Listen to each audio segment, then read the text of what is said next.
नमस्कार. तर आजच्या व्हिडिओमध्ये आपण मिस्टर राकेश झुनझुनवालांची सक्सेस स्टोरी समजून घेणार आहोत, ज्यांनी स्टॉक मार्केटमधून किती रुपये कमवले असतील. 64,000 कोटी रुपये. या सगळ्यांची सुरुवात जी आहे ती झाली होती फक्त आणि फक्त 5,000 रुपयांपासून. एक मिडल क्लास मुलाने कसे 64,000 कोटी कमवले ते आज आपण समजून घेऊया. आणि फारच इन्स्पायरिंग ही सक्सेस स्टोरी आहे. आज मिस्टर राकेश झुनझुनवाला आपल्यामध्ये नाहीत. 2022 मध्ये त्यांचा मृत्यू झाला. त्यानंतर त्यांची संपत्ती त्यांच्या वाईफकडे गेली, ज्यांचं नाव आहे रेखा झुनझुनवाला, आणि सध्या त्या भारतातल्या 28व्या सगळ्यात श्रीमंत व्यक्ती आहेत. तर यातून भरपूर गोष्टी शिकण्यासारख्या आहेत. पॉवर ऑफ स्टॉक मार्केट तर आहेच आहे, सोबत तुम्ही तुमच्या पैशाला कशा प्रकारे कंपाऊंड करता हे त्यांच्याकडून शिकण्यासारखं आहे. मिस्टर राकेश झुनझुनवाला यांचा जन्म मुंबईमध्ये झाला. मुंबईमध्ये तिथेच त्यांनी त्यांचं शिक्षण केलं, नंतर CA कंप्लीट केलं आणि लहानपणीपासूनच त्यांना शेअर मार्केटची फार आवड होती. मग ते त्यांच्या वडिलांना, त्यांचे वडील इन्कम टॅक्स ऑफिसमध्ये काम करायचे आणि मग ते त्यांच्या वडिलांना विचारायचे हे कसं असतं, शेअर प्राईस कशी मूव्ह होते, शेअर्स कसे घ्यायचे, ही सगळी इन्फॉर्मेशन त्यांनी लहानपणीच त्यांच्या वडिलांकडून घेऊन घेतली. आणि तोच जो इंटरेस्ट आहे शेअर मार्केटचा तो त्यांनी कंटिन्यू ठेवला CA झाल्यानंतर पण. आणि मग हळूहळू त्यांनी शेअर मार्केटमध्ये इन्व्हेस्टमेंट करायला सुरुवात केली. आणि जसं प्रत्येकाला, आपल्या सगळ्यांना प्रॉब्लेम येतो की पैसा, की इन्व्हेस्टमेंट करायची आहे, पैसा पाहिजे. मग सुरुवातीला स्वतःचे 5,000 रुपये त्यांनी इन्व्हेस्ट केले शेअर मार्केटमध्ये आणि त्यातून त्यांनी सुरुवात केली. पण नंतर त्यांना कळलं की एवढ्याशा 5,000 रुपयामधून जास्त काही होणार नाही. त्यांचे एक भाऊ होते जे CA म्हणून काम करत होते आणि CA प्रॅक्टिस करता करता त्यांचे भरपूर क्लायंट्स होते मोठे मोठे, ज्यांना भरपूर पैसा कमवायचा होता शेअर मार्केटमधून. त्यांपैकीच 1-2 असे क्लायंट्स होते. आता त्यावेळेस बघा FDमध्ये म्हणजे फिक्स्ड डिपॉझिटमध्ये फार रिटर्न्स मिळायचे. आता तर 5-6% हार्डली मिळतात. त्यावेळेस 10% 12% FD रिटर्न्स मिळायचे. तर 10% रिटर्न्स तेव्हा FDचे मिळत होते. पण त्यांच्या भावाची एक क्लायंट होती ज्यांना मार्केटमधून 17-18% रिटर्न्सचे एक्सपेक्टेशन्स होते. तेव्हा मिस्टर राकेश झुनझुनवालांनी त्यांना सांगितलं की तुम्ही तुमचे 1.8 लाख रुपीज, म्हणजे जवळपास $2.25 लाख मला द्या, मी ते इन्व्हेस्ट करतो आणि तुम्हाला 18% रिटर्न्स मी मिळवून देईल. आता त्यांनी विश्वास ठेवला. आता मिस्टर राकेश झुनझुनवाला पुढे जाऊन सांगतात की तुम्ही अशा प्रकारे गोष्टी नको करायला, कारण त्यावेळेस जर अचानक मार्केट पडलं असतं तर ते प्रॉब्लेममध्ये आले असते. पण त्यांनी त्यावेळेस अर्ली स्टेज होते, भरपूर गोष्टी त्यांनी चुकीच्या केल्या, चांगल्या केल्या, जे काय असेल. पण ही गोष्ट लकीली त्यांच्यासाठी वर्कआउट झाली. त्यांनी पैसे इन्व्हेस्ट केले आणि त्यातून त्यांना चांगले रिटर्नसुद्धा मिळायला लागले. आणि रिटर्न मिळता मिळता असेच 1-2 क्लायंटचे अजून त्यांनी पैसे घेतले आणि मार्केटमध्ये इन्व्हेस्टमेंट करायला सुरुवात केली. सोबतच जो काही पैसा ते कमवायचे तो सगळा पैसा ते शेअर मार्केटमध्ये इन्व्हेस्ट करायला लागले. आणि असं करता करता करता पुढच्या 5 ते 6 वर्षांमध्ये त्यांनी शेअर मार्केटमधून चांगली रक्कम कमवली. मग आला 1989चा बजेट. हा त्यांच्यासाठी पहिला टर्निंग पॉईंट झाला. आता प्रत्येकाला लाईफमध्ये सक्सेसफुल होण्यासाठी काही टर्निंग पॉईंट लागतात. नो मॅटर तुम्ही किती स्मार्ट वर्क करताय, किती हार्डवर्क करताय, हे टर्निंग पॉईंट फार गरजेचे असतात. तसा 1989ला आला.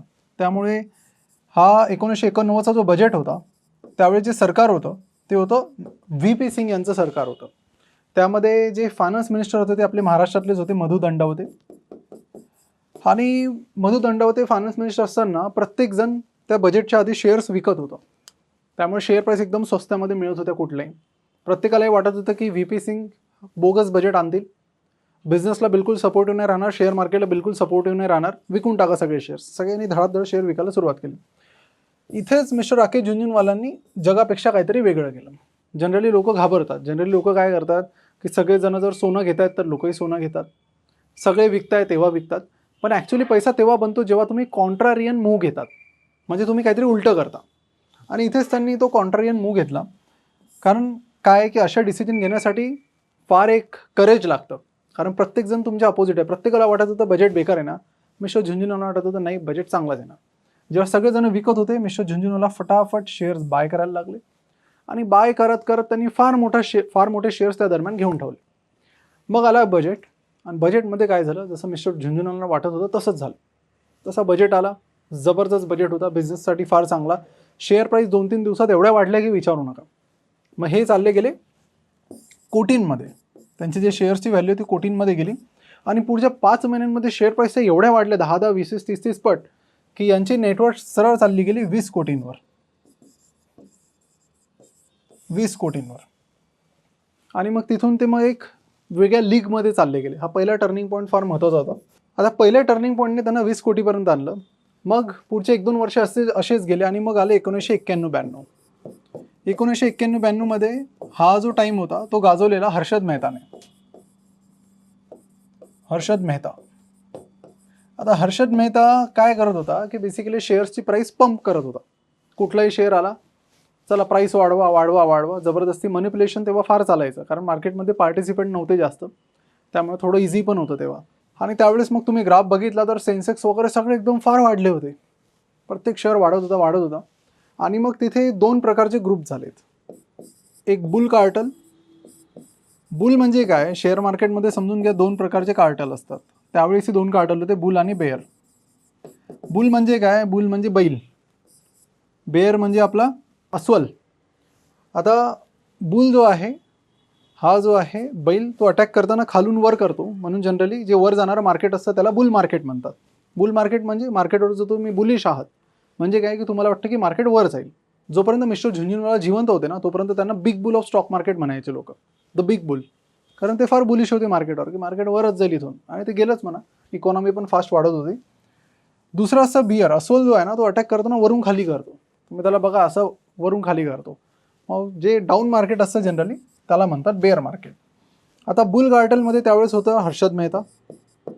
हर्षद मेहता फटाफट शेअरची प्राइस वर घेऊन जात होता, धन धन धन धन.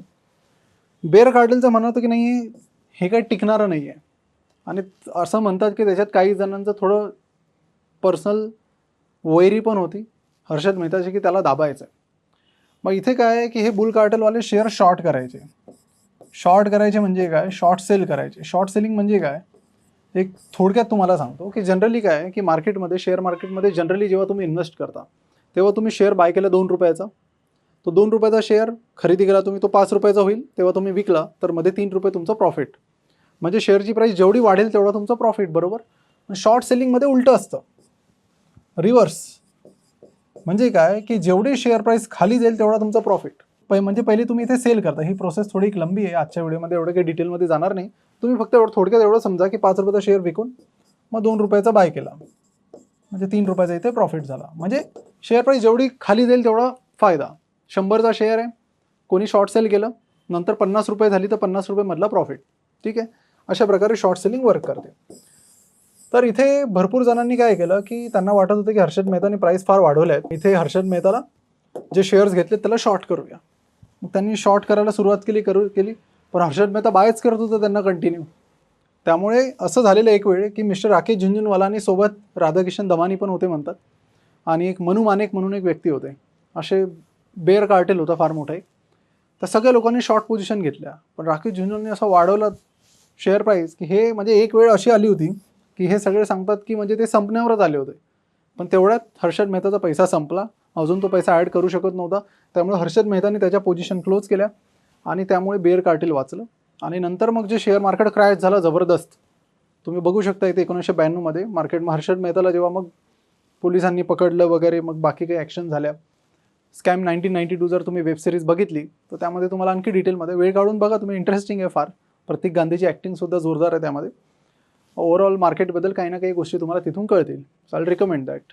ठीक आहे, हॉटस्टारवर आहे वाटतं ते, स्कॅम 1992, सॉरी सोनीवर आहे. तर तिथून मग जे शेअर मार्केट पडलं तिथे शॉर्ट सेलिंग पोझिशनमुळे परत राकेश झुंझुनवाला असतील, राधाकिशन दमानी असतील, यांनी भयंकर पैसा कमवला. म्हणजे जो सेकंड टर्निंग पॉईंट त्यांच्यासाठी झाला तो 1991-92. हा पहिला टर्निंग पॉईंट, हा दुसरा टर्निंग पॉईंट.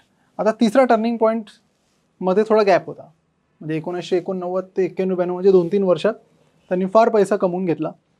आता बाकी मग 1999ला मग .com बबल आला. म्हणजे काय की ज्या IT कंपनीज वगैरे आहेत त्यांचे शेअर, IT किंवा इंटरनेट कंपनीज, इंटरनेटची सुरुवात होती. जसं आता AIचा बूम चालू आहे तसं तेव्हा इंटरनेटचा बूम चालू होता. शेअर प्राईस फार वाढत होत्या, कंटिन्यू वाढत होत्या, आणि त्यामध्ये मग थोडं लोकांनी काहीही भावावर शेअर विकत घ्यायला सुरुवात केली, आणि मग तो बबल बस्ट झाला वगैरे. त्यामध्ये मिस्टर झुंझुनवाला काही इन्व्हॉल्व झाले नाही तेवढे. त्यामुळे मार्केटमध्ये प्लस मायनसच फार होतं. म्हणजे 1992 ची शेअर प्राईस जी आहे ती परत टच होण्यासाठीच भरपूर वेळ लागला. तुम्ही सेन्सेक्समध्ये बघू शकता की 1992चा जो हाय आहे तो टच करायला पुढचे भरपूर वर्ष गेले. त्यामुळे तेवढी काही खास ॲक्टिव्हिटी नव्हती. तर मिस्टर झुंझुनवालांची जी तिसरा सगळ्यात जो मोठा टर्निंग पॉईंट त्यांच्यासाठी आला तो 2003 मध्ये आला, 2003. आता हे बघा, राधाकिशन दमानी जे आहे त्यांची मी सक्सेस स्टोरी वेगळी कव्हर करेल. पुढे जाऊन त्यांनी डीमार्ट सुरू केलं. जे डीमार्ट बघताय तुम्ही स्टोअर, हे त्यांनीच सुरू केलं, आणि त्यांनी सुरुवातीचा पैसा हा स्टॉक मार्केटमधून कमवला. त्यामुळे स्टॉक मार्केट भरपूर पॉवर आहे. भरपूर म्हणजे ऑपॉर्च्युनिटीज आहेत. अनफॉर्च्युनेटली काही काही मराठी लोक पण आहेत, त्यांनी भरपूर पैसा कमवला. त्यांपैकीच एक प्रोफेसर शिवानंद मनकेकर, त्यांची सक्सेस स्टोरी मी लवकरच घेऊन येतो 1-1.5 आठवड्यांमध्ये. त्यांची नेटवर्थ आज 1000 कोटींपेक्षा जास्त आहे. कोणाला माहिती नाही आहे. तर मराठी माणूस जनरली मार्केटिंग किंवा PR मध्ये जनरली थोडा मागेच असतो. पण त्यांची सक्सेस स्टोरी सगळ्यांना माहिती असणं गरजेचं आहे. कारण काय की आपल्या महाराष्ट्रात, मुंबईमध्ये हे पूर्ण स्टॉक मार्केट आहे. प्रत्येक बाहेरचे लोकसुद्धा येऊन भरपूर पैसा कमवून गेलेत. पण अनफॉर्च्युनेटली मराठी माणसांनी जेवढा पैसा कमवायला पाहिजे होता तेवढा कमवला नाही. पण ऑपॉर्च्युनिटी गेलेली नाही आहे. अजूनही काही लेट झालेलं नाही आहे. अजूनही मार्केटमध्ये इकॉनॉमी आपली फास्ट वाढते. त्यामुळे जेवढं लवकर येता येईल तेवढं लवकर आपल्याला सुरू करावं लागेल. आणि जर तुम्ही बिगिनर आहात, शेअर मार्केटमध्ये इन्व्हेस्ट करण्यासाठी फार उत्सुक आहात, तर खाली दिलेला फॉर्म तुम्ही फिल करू शकता. त्यानंतर सिम्पली तुम्हाला एक demat account, free demat account open करायचं आहे. आणि त्यानंतर तुम्हाला आमचा 21,000 रुपयांचा स्टॉक मार्केट कोर्स पूर्णपणे फ्रीमध्ये मिळेल. No terms, no conditions. तर जर तुम्ही शिकण्यासाठी उत्सुक आहात तर जरूर चेकआउट करा. फॉर्म खाली डिस्क्रिप्शन आणि कमेंटमध्ये दिलेला आहे. 2003 मध्ये तिसरा टर्निंग पॉईंट कुठे आला? तर 2003 मध्ये काय झालं की तमिळनाडूमध्ये एक शहर आहे जिचं नाव आहे होसूर. हे होसूर म्हणजे बघायला गेलं तर बँगलोरच्या जवळच आहे, फार जवळ आहे. आता झालं काय तेव्हा की होसूर हे जे आहे इंडस्ट्रियल हब आहे आणि तिथे फॅक्टरी होती टायटनची. टायटन सगळ्यांनाच माहिती आहे, टाटा ग्रुपची कंपनी आहे. आणि टायटनची जी हिस्ट्री आहे तिथली फार इंटरेस्टिंग आहे, ते मी तुम्हाला थोड्याच वेळात सांगेन. तर टायटनमध्ये काय होतं की हे जे टायटन आहे ते, ही जी कंपनी ही या व्यक्तीने सुरू केली होती. भरपूर जणांना वाटतं की रतन टाटांनी सुरू केली, नाही. झर्सेस देसाई नावाचे एक व्यक्ती होते, यांनी ही कंपनी सुरू केली. झर्सेस देसाईंनी म्हणजे त्यांना एक आयडिया आली 1979 मध्ये. त्यांनी टाटा ग्रुपसोबत ऑलरेडी 10 वर्ष काम केलं होतं. मग त्यांच्या डोक्यामध्ये आलं की टाटा ग्रुपने एक घड्याळची कंपनीसुद्धा सुरू करायला पाहिजे. मी घातलेली घड्याळ ही पण टायटनचीच आहे. झर्सेस देसाईंना मग टाटा ग्रुपने सांगितलं की एक काम करा, तुम्ही इनिशिएटिव्ह सुरू करा. मग ते गेले की कुठे सुरू करता येईल. मग त्यांनी होसूर फायनलाइज केलं. होसूर तमिळनाडूमध्ये येतं. आणि मग तेव्हा जे आहे सोशलिस्ट जग होतं. बिझनेससाठी सरकार तेवढं, स्टेट गव्हर्नमेंट काही एवढा पुढाकार घेत नव्हते. मग त्यांनी ठरवलं की स्टेट गव्हर्नमेंटला इन्व्हॉल्व करून जर आपण बिझनेस केला तर ते एक स्मार्ट राहील. मग स्टेट गव्हर्नमेंट जास्त इंटरेस्ट घेईल. मग त्यांनी स्टेट गव्हर्नमेंटला म्हणजेच तमिळनाडूला सांगितलं की तुम्ही या, टाटा ग्रुप आणि आपण, टाटा ग्रुप आणि तमिळनाडू स्टेट, आपण दोघं मिळून एक घड्याळाची कंपनी सुरू करूया. नाव ठेवलं त्यांनी टायटन. असं म्हणतात की टायटनचा जो फुल फॉर्म आहे तो आहे टाटा इन तमिळनाडू. तेव्हाचे लोक म्हणतात की टाटा इन तमिळनाडू म्हणजे टायटन झालं. टायटन सुरू केल्यानंतर फार वर्ष चांगला बिझनेस चालला. आणि मग 2003 मध्ये थोडा एक प्रॉब्लेम आला. हा जो टर्निंग पॉईंट आहे हा इंटरेस्टिंग आहे. 2003 मध्ये भरपूर जे लोक आहेत ते स्ट्राईकवर गेले. स्ट्राईक म्हणजे काय की आम्ही, म्हणजे जे युनियन आहे त्यांनी संप पुकारला की आता आम्ही काम करणार नाही, आमच्या काही मागण्या आहेत. 15 दिवस टायटन बंद, फॅक्टरी 15 दिवस. आता काय आहे की जर एखादी कंपनी स्टॉक मार्केटवर लिस्टेड आहे, टायटन भरपूर वर्षांपासून स्टॉक मार्केटवर लिस्टेड होती, ही इन्फॉर्मेशन जे आहे तशा त्यांना एक्सचेंजला प्रोव्हाइड कराव्या लागतात. म्हणजे जेणेकरून जे शेअर होल्डर्स आहेत, जे लोक शेअर्स घेतात, त्यांना पण इन्फॉर्मेशन माहिती पडली पाहिजे. यांनी लगेच टायटनने स्टॉक एक्सचेंजला म्हणजे बॉम्बे स्टॉक एक्सचेंजला आणि नॅशनल स्टॉक एक्सचेंज BSE आणि NSEला इन्फॉर्मेशन दिली की आमची फॅक्टरी 15 दिवस बंद राहील कारण संप चालू आहे. जशी न्यूज मार्केटमध्ये आली, प्रत्येकजण टायटनचे शेअर्स विकायला लागले, प्रत्येकजण. कारण काय की कंपनीचं कामच संपल्यावर काय होणार, सगळ्यांना वाटत होतं आता संपलं सगळं. पण शेवटी टाटा ग्रुपची कंपनी होती, हे कोणी लक्ष दिलं नाही. तेवढ्यात एक ब्रोकर गेला आणि तो ब्रोकर गेला मिस्टर झुंझुनवालांकडे. मिस्टर RJ म्हणूया आपण, राकेश झुंझुनवालांना. मिस्टर झुंझुनवालांकडे ब्रोकर गेला. ब्रोकर बोलला की माझ्याकडे एवढे एवढे शेअर आहेत. तेव्हा काय की एवढं ऑनलाईन सगळं नव्हतं. ब्रोकर कॉल करून सांगायचे, विकायचे शेअर्स, तशा टाईपचं मार्केट होतं. ब्रोकरने सांगितलं, मिस्टर राकेश झुंझुनवाला लगेच काय केलं की त्यांनी टायटनचे CEOची भेट घेतली. कारण ऑलरेडी ते एक करोडपती इन्व्हेस्टर होते, त्यामुळे त्यांच्यासाठी ते पॉसिबल पण होतं. आणि त्यांनी CEOकडून समजून घेतलं ओव्हरऑल काय प्रॉब्लेम आहे, काय. CEOनी सांगितलं की बा 10-15 दिवसांचा प्रॉब्लेम आहे, ऑलरेडी आम्ही सगळं सॉर्ट आउट केलेलं आहे, बिझनेसवर जास्त काही इम्पॅक्ट होणार नाही, ऑलरेडी आम्ही भरपूर याच्यामध्ये बिझनेस सुरू केले. तेव्हा त्यांनी ते पण सांगितलं की सुरुवातीला आम्ही फक्त वॉचेसमध्ये होतो. तेव्हा टायटनने सांगितलं की आम्ही आता ज्वेलरीमध्ये जातो आहे. ही पण झर्सेस देसाई यांचीच आयडिया होती ज्वेलरीमध्ये जायची. आणि जे तनिष्क नावाचा जो ब्रँड आहे, याचं नाव पण त्यांनीच सुचवलं होतं. मग तनिष्कची सुरुवात होणार म्हणजे गोल्ड हे खूप मोठं मार्केट आहे, त्यामध्ये ऑर्गनाइज प्लेअर कोणी नाही आहे. त्यावेळेस काय की गोल्ड घ्यायचं तुम्हाला लोकल दुकानदाराकडून घ्यायचं, ब्रँड कोणी नव्हता. आणि टाटासारखा ट्रस्ट फॅक्टरवाला ब्रँड जर सोन्याचा ज्वेलरीचा ब्रँड घेऊन येतोय म्हटल्यावर मोठं पोटेन्शियल. कारण वॉचमध्ये काय की ऑलरेडी फार प्रमाणात फेमस झाले होते वॉच, त्याच्यामध्ये ग्रोथ करायला अजून जागा नव्हती. मग ज्वेलरी सेगमेंटमध्ये आपण जाऊ शकतो. मग ही आयडिया त्यांना फार चांगली आवडली झुंझुनवाल्यांना, आणि बिझनेसवर पण ते बुलिश होते की हा जबरदस्त बिझनेस आहे, 15 दिवसांनी काही फरक पडणार नाही. शेअर प्राईस एकदम रपाटून पडलेली आहे, स्वस्तात शेअर घ्या. याला व्हॅल्यू इन्व्हेस्टिंग म्हणतात. म्हणजे जेव्हा एखादा शेअर फार पडून जातो तेव्हा काही प्रकारच्या व्हॅल्यू इन्व्हेस्टिंगच्या टेक्निक्स तुम्हाला वापराव्या लागतात. त्यामध्ये PEG रेशो असेल, किंवा EV/EBITDA रेशो असेल, किंवा त्यामध्ये डिस्काउंटेड कॅश फ्लो मेथड असेल. अशा डिफरंट, हे कव्हर करू आपण. चॅनलला तुम्ही सबस्क्राईब करून ठेवा. या सगळ्या गोष्टी ऐकायला तुम्हाला कठीण वाटतील, पण जेव्हा मी समजून सांगेल तेव्हा सगळ्यांना समजतील. ह्या सगळ्या गोष्टी एकदम सोप्या भाषेत मी तुम्हाला सांगेल. तर त्यांचा उपयोग करून व्हॅल्युएशन त्यांनी काढलं कंपनीचं, आणि मग त्यांना कळलं की कंपनी फार स्वस्तात मिळते, घेऊन टाका. त्यांनी फटाफट, म्हणजे ऑन अन ॲव्हरेज पकडलं झालं तर 3 रुपयाच्या शेअर प्राईसवर त्यांनी शेअर्स विकत घेतले. कितीला? 3 रुपयाला. त्यानंतर मग स्ट्राईक बंद झाली, बिझनेस परत सुरू झाला. मग शेअर प्राईस पण वाढायला लागली. वाढून शेअर प्राईस पुढच्या 2 वर्षात 27-28 रुपये झाले. म्हणजे 8-9 पट शेअर प्राईस पुढच्या 2 वर्षात झाली. आता तुम्ही सांगा की इथे एखादा सामान्य इन्व्हेस्टर असता, शिकण्यासारखं भरपूर यांच्या सक्सेस स्टोरीमध्ये. एखादा सामान्य इन्व्हेस्टर इथे असतं, त्याने काय केलं असतं, अरे शेअर प्राईस फार वाढली आहे, 7-8 पट पैसा झाला आहे, म्हणजे 10,000 रुपये टाकले तर 90,000 1,00,000 रुपये झाले, ते पण 2-2.5 वर्षांमध्ये विकून टाकले असते. विश्व झुंझुनवाला तशातले नव्हते. 8-9 पट झाले, ठीक आहे, पण त्यांना माहिती होतं की हा ज्वेलरीचा जो बिझनेस हा फार वाढेल, म्हणजे एकदम जबरदस्त ग्रोथ होईल, त्यामुळे विकण्याचं काहीच कारण नाही. त्यांनी शेअर्स होल्ड केले. नंतर शेअर प्राईस त्यांची चालली गेली 80 रुपयाला. ठीक आहे, 3 रुपयाचे 80 रुपये झाले. 80 रुपयांचे फायनान्शियल क्रायसिस जेव्हा झालं 2007-08चं, मग परत 30-40 रुपयाला शेअर आला, तरी त्यांनी विकला नाही. आता एखादा माणूस काय करतो की शेअर प्राईस वाढली, त्यानंतर 20, 30, 40, 50% जर खाली पडली तर तो घाबरून जातो, अरे बापरे आता तर विकायला लागेल, नाही तर काही खरं नाही. पण ते तशातले नव्हते. त्यांनी मार्केटला पूर्ण समजून घेतलं होतं. 1985 पासून ते इन्व्हेस्ट करत होते. म्हणजे हा टायटन घेतला तेव्हा ते ऑलरेडी 18 वर्ष एक्सपिरियन्स त्यांना होता मार्केटमध्ये. हे समजून घ्या. मार्केटमध्ये काय की भरपूर जणांना असं वाटतं की मी आज मार्केटमध्ये येतो, उद्या सक्सेसफुल होईल, तिसऱ्या दिवशी माझी फोर्ब्समध्ये स्टोरी होईल. नाही, इट टेक्स टाईम, वेळ लागतो. कुठल्याही गोष्ट, कुठलंही प्रोफेशन घ्या. मी एक पुस्तक वाचत होतो जिचं नाव आहे द आउटलायर्स, आणि आउटलायर्सचे जे ऑथर आहे त्यांचं नाव आहे, नाव विसरलो मी. त्यांनी एक फार छान गोष्ट सांगितली की कुठली गोष्ट तुम्हाला शिकायची असेल तर 10,000 तास प्रॅक्टिस करावी लागते. प्रॅक्टिस 10,000 प्रॅक्टिस म्हणजे पकडून चला, तुम्ही चांगली प्रॅक्टिस जरी केली तरी 4 वर्ष मिनिमम. ठीक आहे, तुम्ही जास्त मेहनत केली तर 2-3 वर्ष, पण हे 2-3 वर्ष मिनिमम तुम्हाला द्यावेच लागतात. तुम्ही हे एक्सपेक्ट करू शकत नाही की पहिल्याच दिवशी मला सक्सेस मिळेल. तुम्हाला वेळ द्यावा लागतो. क्रिकेटर कोणी असेल, लहानपणापासून ते प्रोफेशन करताय. विराट कोहली असेल, सचिन तेंडुलकर असेल. सचिन तेंडुलकर शिवाजी पार्कमध्ये लहानपणीपासून खेळतात आहे, तेव्हा जाऊन कुठे मोठे क्रिकेटर झाले. तसे प्रत्येक प्रोफेशन घ्या तुम्ही. अरिजित सिंग लहानपणापासून गाणं गातात आहे, तेव्हा कुठे मोठे झाले, एक चांगले सिंगर बनले. त्यामुळे प्रत्येक गोष्टीला टाईम हा लागतो. भरपूर जे लोक येतात मार्केटमध्ये त्यांचे एक्सपेक्टेशन्स फार चुकीचे आहेत. ते सट्टेबाजीच्या माइंडसेटने येतात की मी आता आलो आहे, पुढच्या 3 महिन्यामध्ये पैसे टाकतो आणि 6 महिन्यात डबल, आणि बस श्रीमंत आणि बंगला आणि हे ते. नाही होत तसं.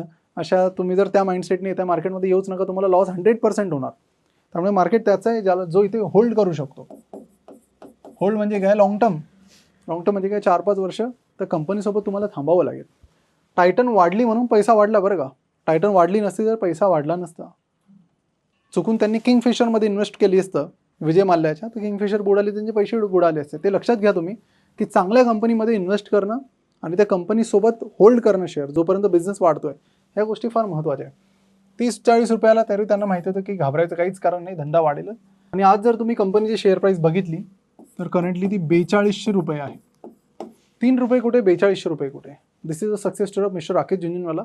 तुम्ही सिम्पली राकेश झुंझुनवाला पोर्टफोलिओ असं गुगलवर सर्च केलं तर तुम्हाला ट्रेंड्सलिन नावाचा एक प्लॅटफॉर्म दिसेल. ट्रेंड्सलिनवर क्लिक केलं तर आता त्यांची पूर्ण संपत्ती त्यांच्या वाईफच्या नावावर गेली आहे. तर तुम्ही बघू शकता त्यांचा एक जो ग्राफ आहे नेटवर्कचा, कशा प्रकारे नेटवर्थ वाढली. 2020मध्ये नेटवर्थ 8,000 कोटींची होती. तीच नेटवर्थ आज 63,000 कोटींवर गेलेली आहे. किती पटीने वाढली तुम्ही बघू शकता. ठीक आहे, शेअर्स पण तुम्ही बघू शकता कुठकुठले त्यांच्याकडे आहेत. टाटा मोटर्स आहेत, इंडियन हॉटेल कंपनी आहे, कॅनरा बँक आहे, क्रिसिल आहे आणि भरपूर आहेत. इस्कॉट्स कुबोटा असेल, फेडरल बँकमध्ये मल्टीबॅगर रिटर्न्स त्यांनी कमवले आहेत, करूर वैश्यमध्ये मल्टीबॅगर रिटर्न्स कमवले आहेत. टायटनमध्ये तुम्ही बघू शकता त्यांची आजची नेटवर्थ टायटनची 20,000 कोटी, म्हणजे 60,000 कोटींपैकी 20,000 फक्त टायटन, म्हणजे 30-35% नेटवर्थ आज फक्त टायटनमुळे आहे. आणि क्रिसिलचे शेअर्स अजूनही ते म्हणजे होल्ड केलेले आहेत. क्रिसिल ही कंपनी एक क्रेडिट रेटिंग एजन्सी आहे. क्रिसिलमध्ये त्यांनी भरपूर पैसा कमवला. मग 2004-05मध्ये त्यांना मलाबार हिल जे आहे मुंबईचं, तिथे फ्लॅट घ्यायचा होता. त्यामुळे 27 कोटींचे शेअर्स त्यांनी विकले आणि त्यातून मग त्यांनी फ्लॅट घेतला. ते म्हणतात, कधी कधी असं जोक करतात, ते करायचे म्हणजे इनफॅक्ट, की 27 कोटीचे हे शेअर मी विकले नसते तर आज ते 300-400 कोटींचे झाले असते. पण ते बोलले की ॲट द सेम टाईम जेव्हा तुम्ही पैसे कमवता तेव्हा खर्च करायलाही तुम्हाला शिकावं लागेल. फक्त पैसे कमवत राहायचे त्याच्यात काही फायदा नाही. खर्चही करता आला पाहिजे. दोन्ही गोष्टी मेंटेन करता आल्या पाहिजे. आणि अशा भरपूर गोष्टी आहेत ज्या मिस्टर झुंझुनवालांकडून शिकण्यासारख्या आहेत. तर अशा प्रकारे त्यांनी भरपूर मल्टीबॅगर स्टॉक्स त्यांच्या लाईफमध्ये पिक केले. त्यांची जी स्ट्रॅटेजी होती ती पर्टिक्युलरली एक व्हॅल्यू इन्व्हेस्टिंग टाईप स्ट्रॅटेजी होती. व्हॅल्यू इन्व्हेस्टिंग म्हणजे काय, की जेव्हा एखादी कंपनी स्वस्तात मिळते, क्रायसिसमध्ये, प्रॉब्लेममध्ये कंपनी आहे, तेव्हा तिचे शेअर स्वस्तात मिळतात जनरली. किंवा एखादा कोविडसारखा टाईम येतो, कोरोनासारखा, किंवा 2008चं फायनान्शियल क्रायसिस झालं, किंवा अचानक सगळ्या कंपनीचे शेअर प्राईस जेव्हा पडतात, तेव्हा तुम्हाला भरपूर शेअर्स व्हॅल्युएशन वाईज स्वस्तात मिळतात. अशा शेअर्समध्ये तुम्ही इन्व्हेस्टमेंट केली आणि लाँग टर्ममध्ये होल्ड केली बिझनेससोबत, तर तुम्ही भरपूर पैसा तिथे कमवू शकता. मिस्टर झुंझुनवालांच्या पोर्टफोलिओमध्ये इंटरेस्टिंगली 29 कंपन्या होत्या. त्यांपैकी फक्त आणि फक्त 4 ते 5 कंपन्या चालल्या आहेत. फक्त 4-5. बाकी सगळ्या मेजॉरिटी कंपन्या, म्हणजे मॅक्सिमम 50%पेक्षा जास्त कंपन्या, त्यांनी रिटर्न्स नाही दिले. आणि त्यातल्या भरपूर कंपन्यांमध्ये त्यांना, म्हणजे श्रेयी इन्फ्रास्ट्रक्चर नावाची कंपनी 97% लॉस. तर तुम्ही इथे बघू शकता की त्यांच्या भरपूर कंपन्यांमध्ये लॉस आहे. काहींनी तर रिटर्न्स पण दिले नाही. पण 3-4 कंपन्या आहेत ज्यांनी भरपूर खास रिटर्न्स दिलेत. कारण काय की एखादा शेअर पडेल तर किती पडेल, जास्तीत जास्त 100% पडेल. तो 100 रुपयाचा शेअर आहे, 0 रुपयांचा होईल, तुम्हाला 100% लॉस होईल. पण प्रॉफिट तुम्हाला कितीही होऊ शकतो. टायटनमध्ये त्यांनी 1,00,000% पेक्षा जास्त रिटर्न कमवले. 1,00,000% कशाला म्हणतात, ठीक आहे. So that's the power of stock market basically. तर मार्केटमध्ये काय आहे की जेव्हा तुम्ही येता, तुम्हाला प्रत्येक शेअर चाललाच पाहिजे असं नाही आहे. तुम्ही पण 30 शेअर घेता, त्यातले 4-5च चांगले चालले तरी तुम्ही खूप खूप श्रीमंत बनू शकता. हे राकेश झुंझुनवालांच्या सक्सेस स्टोरीमधून आपल्याला कळतं. तर तुम्हाला काय स्पेशल शिकायला मिळालं आजच्या या केस स्टडीमध्ये, खाली कमेंट करून नक्की सांगा. आणि नेक्स्ट केस स्टडी कुठल्या इन्व्हेस्टरवर करायची ते सुद्धा सांगा. भेटूया पुढच्या व्हिडिओमध्ये. आणि जर स्टॉक मार्केटमध्ये फार इंटरेस्टेड आहात तुम्ही शिकण्यासाठी, तर खाली दिलेला फॉर्मसुद्धा लगेच क्लिक करा आणि डीमॅट अकाउंट ओपन करून कोर्स लगेच अवेल करून घ्या, जो सध्या लिमिटेड टाईम ऑफरमध्ये तुम्हाला ॲब्सोल्युटली फ्रीमध्ये मिळेल. भेटूया पुढच्या व्हिडिओमध्ये.